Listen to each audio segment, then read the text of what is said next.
자, 대한항공에서 아주 희귀한 그런 리턴 영상을 공개를 했습니다. 관련 증거를 지금까지는 숨기기에 급급했던 모습을 보여줬었는데 왜 이 영상을 공개했을까요? 어떤 영상인지 이동희 차장과 함께 자세히 알아보겠습니다. 이동희 차장. 네. 공개한 영상이 어떤 건지 좀 설명을 해 주시죠. 예, 대한항공 측에서 법정에 증거물로 제출을 했는데요. 이 논란이 있었던 당시 그 뉴욕에 있는 공항이죠. 예. 거기에서 대한항공 이 항공기가 자, 지금 빠르게 돌려보는데요. 17m, 17초 동안 17m를 뒤로 간 다음 예. 약 3분간 멈춰 서 있다가 다시 앞으로 왔다. 즉, 이 토잉카라고 부르죠. 저 밑에 있는 자동차요. 저 자동차가 항공기를 이끌고 뒤로 17m 갔다가 고작 17m를 다시 돌아왔을 뿐이다.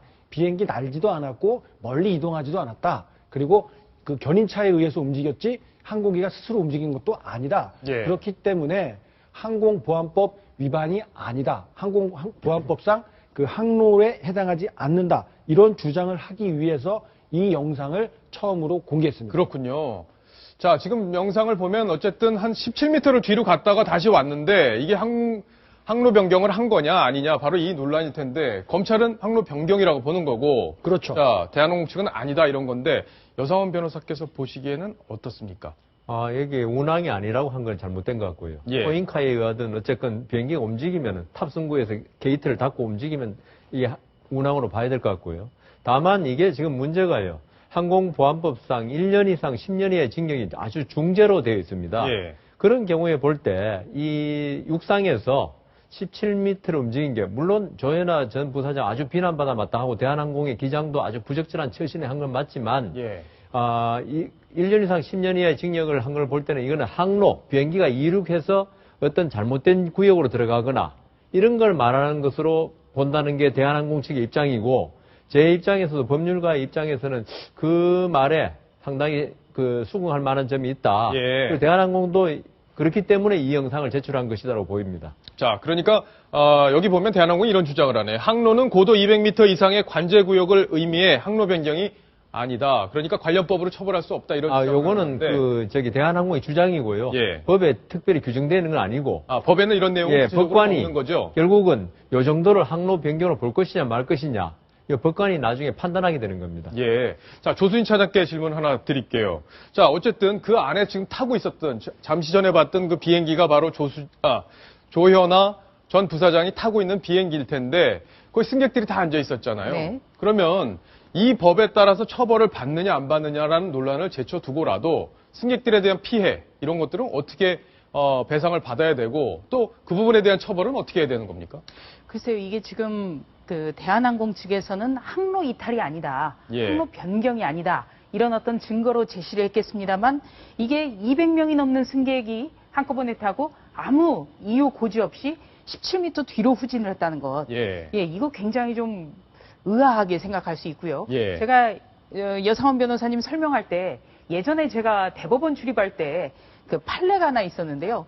이것과 뭐 유사한 판례는 전혀 아닙니다. 네. 그런데 주차장에서 어떤 사람이 음주운전으로 그 형사처벌을 받게 되는데 주차장에서? 예, 주차장에서 음주운전을 어떻게 볼 것이냐 여기에 대한 대법원 판례가 있었습니다. 그래요? 재밌겠네요. 예. 그러니까 이 사람의 주장은 술을 많이 마신 건 사실이지만 움직인 것은 1m밖에 안 됐다. 1m? 예. 예. 그래서 이거는 어떤 음주운전이라고 할 수 없다. 예, 이렇게 설명을 했고요. 대법원에서는 1m라고 하더라도 그리고 주차장 내에서라도 술을 마시고 그 차를 움직인 거는 사실이다. 예. 이렇게 해서 음주운전으로 처벌을 해야 된다. 음주운전이다, 결국엔. 네, 이렇게 판례를 내린 적이 있습니다. 예. 그 사건이 좀 생각이 나는데요. 뭐 같지는 않지만 이게 어찌됐든 간에 뒤로 17m로 움직였다는 것 자체도 항로를 변경한 거는 아닌가 이런 생각이 좀 듭니다. 자, 여상원 변호사께서는 이 얘기 어떻게 예. 또 평가할 수 있을까요? 음주운전 자동차의 용법하고 예. 항공기의 용법이 다르니까요. 항공기는 하늘을 나르는 게 주목적이고 지상에서는 나르기 위한 준비 단계거든요. 예. 그렇기 때문에 바로 갔다고 볼 수는 없고 다만 승객들 있지 않습니까? 영문도 모른 채 비행기가 앞으로 갔다 뒤로 가면요. 예. 큰 사고냐 이렇게 놀랄 거 아닙니까? 네. 그래서 제 생각에는 이 승객들은 대한항공과 조현아 전 부사장을 상대로 정신적 충격에 의한 위자료 청구를 할 수 있을 것으로 보입니다. 위자료 청구. 예. 예. 제가 오늘 이 스튜디오 나오기 전에 그 주변에 있는 분들에게 좀 여쭤봤어요. 이 항로 변경이 맞느냐, 아니냐, 어떻게 판단하느냐, 이 대한항공의 주장에 대해서 어떻게 생각하느냐, 이런 것들을 좀 물어봤는데요.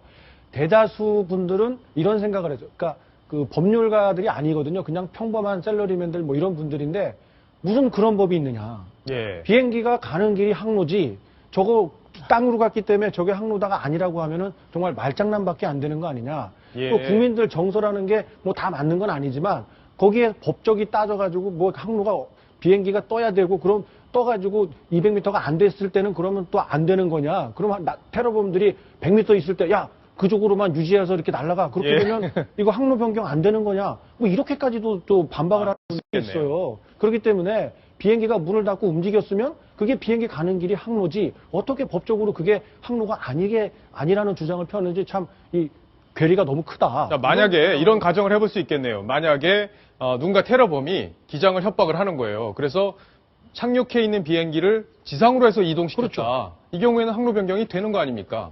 그러니까 결국에는 하늘에 떠 있느냐 안 떠 있느냐는 좀 중요한 문제가 아니다. 이런 판단을 지금 이동현 차장이 하고 있는 건데. 역시 그 시민들과 그 법률가의 인식 차이가 큰데요. 예.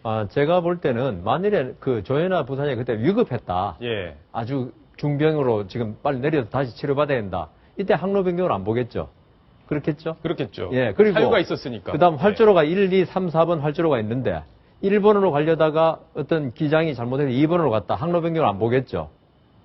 그렇죠. 예, 그렇기 때문에 이 부분에 관해서는 어떤 철저한 이번에 판례가 처음 될 것 같고요. 그래서 그 법원에 아마 심사숙고가 예. 있을 것 같습니다. 자, 해당 판사가 아주 고민이 많을 것 같습니다. 윤정희 기자. 네. 같이 1등석에 그때 타고 있었던 사람이 SNS로 문자를 외부에 보냈던 게 또 새롭게 공개가 됐는데 그 내용도 좀 소개해 주시죠.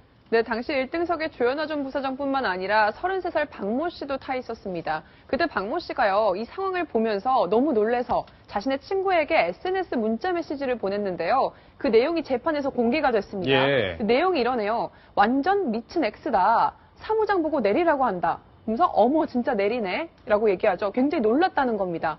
그러면서 비행기가 출발 안 하고 있다라고 당시 상황을 아주 생중계를 해주고 있는 건데요.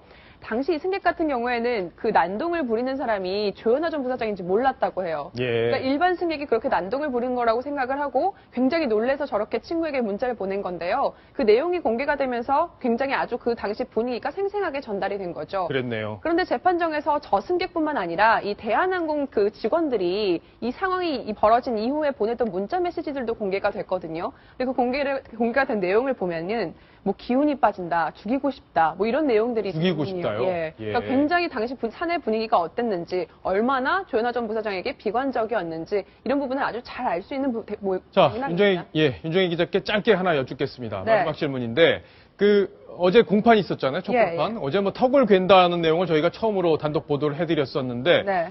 그 상황에서 뭐 여러 가지 태도들이 있었다고 하는데 논란이 되는 것만 짧게 짚어주시죠. 네, 일단 뭐 당시 상황에서 보면은 전체적으로 굉장히 기가 죽은 모습이었다고 합니다. 예. 보통 법원에 들어가면은 이제 신원 확인을 하기 마련이거든요. 판사가 당신 직업이 뭐냐라고 하니까 아주 풀 죽은 목소리로 무직입니다라고 대답을 했다고 하고요. 예. 그 헝클어진 단발머리를 이제 드라이 정리도 제대로 하지 않고 내내 고개를 숙이고 있었다고 합니다. 또 재밌는 건 재판 중에 이제 물을 마시기도 하잖아요. 예. 보통 이제 물병을 들고 마시는데 조현아 전 부사장은 꼭 그 종이컵을 이렇게 가져와서 종이컵에 따른 다음에 예. 아주 여성스럽게 마시기도 했다고 하고요. 그 장면 뭔가요?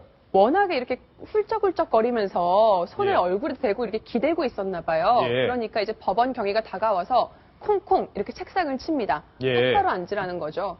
워낙 이렇게 비스듬히 또 너무 구부정하게 앉아있다 보니까 자세를 똑바로 하라고 여러 차례 지적을 했는데도 계속해서 이렇게 구부정하게 앉아 있었다고 합니다. 예, 아마 오랜 시간 앉아있다 보니까 여러 가지 자세가 그렇죠. 나오는 과정에서 저런 지적도 있었다. 이렇게 또 생각을 해볼 수 있겠네요. 자, 이번 소식 여기까지 또 정리를 하겠습니다.